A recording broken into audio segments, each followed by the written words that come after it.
manfaatnya dan sebagainya. Oh iya, dia licin karena dia kan merasa waktu itu kan dia di backup sama, mungkin kata dia sama pimpinan polisi kan, ya waktu itu.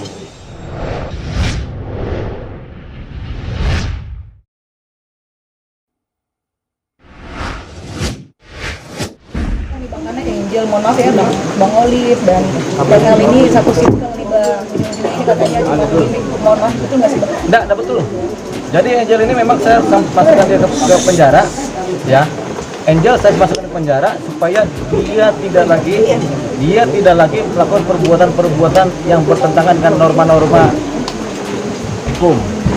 Dia kan banyak nipunya, jadi dia ngambil kekayaan itu dengan cara begitu kepada banyak orang. Jadi ini harus dihentikan. Banyak orang kok yang merasa tertipu udah bilang ke saya. Salah satunya juga Berbi Kumala, saya kan pernah juga tertipu. Jadi kemudian ada pencurian cincin tuh yang diduga dilakukan oleh Angel, itu juga sama juga. Cuma kan Angel merasa kuat karena dia pintar bicara, pintar mempengaruhi media kan, dan dia merasa dia punya banyak penggemar yang banyak. Tapi ini harus dihentikan. Jadi nggak ada lagi model artis model begitu di Indonesia ini. Artis ya seniman yang benar-benar seniman, menghasilkan karya kan. Nggak kemudian muter-muter karena udah merasa artis kemudian bisa nipu-nipu orang, jangan. Nggak ada lagi. Ya. Bang, berarti sudah ada pemeriksaan belum terhadap Angel dari penyidik? Ya, kita kan sudah, tinggal minggu depan Angel dipanggil lah. Atau nanti dipanggil saksi-saksi. Nah yang repot kalau yang saksi dipanggil, saksi kan banyak ini kan. Para produser infotainment yang ada, TV-TV yang ada, yang disebut oleh Angel, itu akan dipanggil. Para direktur, para produser. Ikut terseret. Kan ngomongannya Angel begitu. Mereka terima duit, kata Angel. Si produser, si collab, si programmer, kita sampai tahu tuh, itu terima uang semua dari dia. Menurut dia, makanya ini harus dipanggil dulu, baru Angel dipanggil. Atau Angel dulu dipanggil untuk mengkonfrontir keterangan dia dengan keterangan kami sebagai saksi dan fakta-fakta dokumen. Tapi sudah dapat keterangan dari penyidik belum Bang, Pak Angel? Fix minggu depan, bagaimana? Ya, minggu depan. Bang, ini kan Angel selama ini terkenal licin ya Bang, ya walaupun dia sudah sering tersangkut. Sama kita nggak bakal licin ya, kasar-kasar aja. Kalau yang lain kan terkenal licin, yang bilang licin ini ya. Kalau saya Angel tuh kasar. Yang ada di lapangan Bang waktu berkasus sama mantannya dan sebagainya. Oh iya, dia licin karena dia kan merasa waktu itu kan dia di backup sama, mungkin kata dia sama pimpinan polisi kan. Ya, waktu itu. Dia lupa yang dilawan kita kan punya polisi juga. Bang, selain dia mencari simpati di sosial medianya ya, dia kan menggiring opini seolah-olah ini agama yang dimainin. Tapi ada juga orang yang berpendapat bahwa sudahlah Mbak Angel sudah tidak usah memecah belah antara si agama A dan B. Tidak semua memihak dia nih Bang. Betul. Gimana komentarnya Bang? Ya begitulah. Kalau orang bodoh gampang terprovokasi. Tapi kalau orang pintar bisa mencerna, ya sudah. Wah ini pasti bodong ini kan. Tapi kalau orang yang nggak paham kita atau yang memang sempit atau orang sektarian pasti gampang terprovokasi. Orang yang agamanya sempit, kental tanpa melihat agama lain, dia gampang terprovokasi. Tapi kalau orang Indonesia kan moderat semua kebanyakan, ya kan? Yang fundamental sedikit, mungkin fundamental terpengaruh. Tapi kan sekarang yang fundamental juga udah ngerti kecerdasan juga, jadi mereka juga nggak gampang terpengaruh. Makanya hanya orang bodoh aja terpengaruh. Fundamental tidak, moderat tidak. Yang bodoh ini yang memang nggak paham tentang bagaimana beragama, nggak tahu suluk ini ya terpengaruh.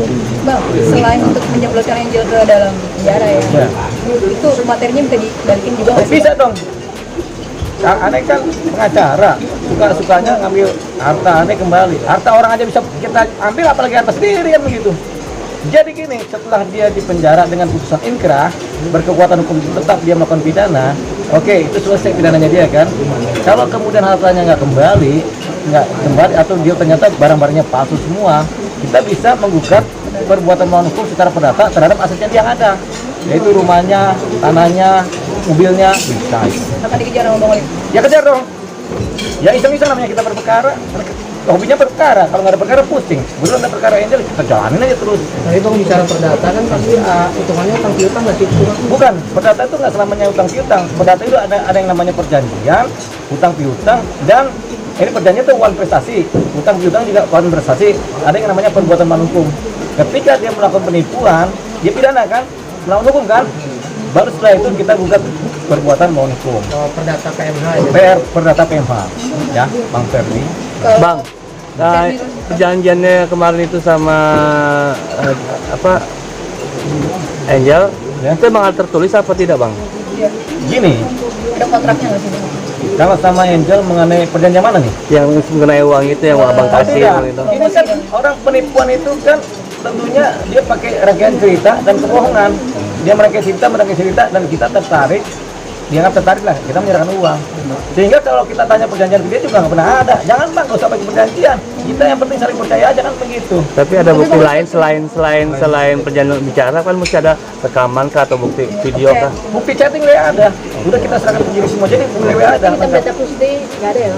Yang ada. Tapi bukti rayuan dia untuk menyerahkan duit dan suruh beli ini kan ada semua di WA.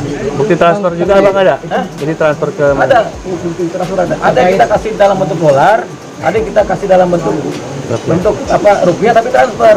Bang, waktu itu kan abang bilang kita ini orang pintar tapi pintar dan bodoh. Tapi berarti abang sudah mengendus waktu itu sudah. Oh iya dari awal curiga ya? begini, kita ini kalau pintar jangan pintar terus, nggak boleh. Kalau kita pintar terus bahaya. Iya. Kita juga harus jadi bodoh banget. Itu yang namanya kita merangkul semuanya. Jadi kalau ada orang mau nipu kita lebih bodoh dari dia supaya tipuannya jadi kan. Setelah itu kan kita pintar lagi, kita pintar lagi dia. Jadi kalau hidup itu harus seperti kasino, sindrom, pintar-pintar bodoh, pintar-pintar di atas, bodoh juga seada. Nggak boleh pintar terus bahaya. Bang, terkait yang Kap Herme itu dia sebut sebagai fee-nya dia, itu gimana? Itu di dalam dokumen WhatsApp-nya dia itu sebagai gimmick. Jadi nggak ada itu fee. Dia tulis, bang nanti kita bikin acara di Bali supaya beberapa info payment mau datang harus ada gimmick. Gimmick itu apa? Ya sudah pura-puraan, tapi harus ada tas supaya tertarik lah si info payment ini. Gimmicknya itu. Berarti bukan fee dia ya bang ya? Bukan, video ada lagi nanti 20 miliar ke depan. Setiap bulan dosinnya gitu kan ceritanya begitu. Oke. Untuk Penirus belum ada, belum ada hadiah, belum ada menghubungi Bang Olive sendiri untuk Belum ada, maksudnya secara kekeluargaan nggak ada ya Bang? belum ada. Berarti dia Ya udah lempar mengamini dia Ya mengambilnya. hasil laporannya. Ya udah ikut. Oke.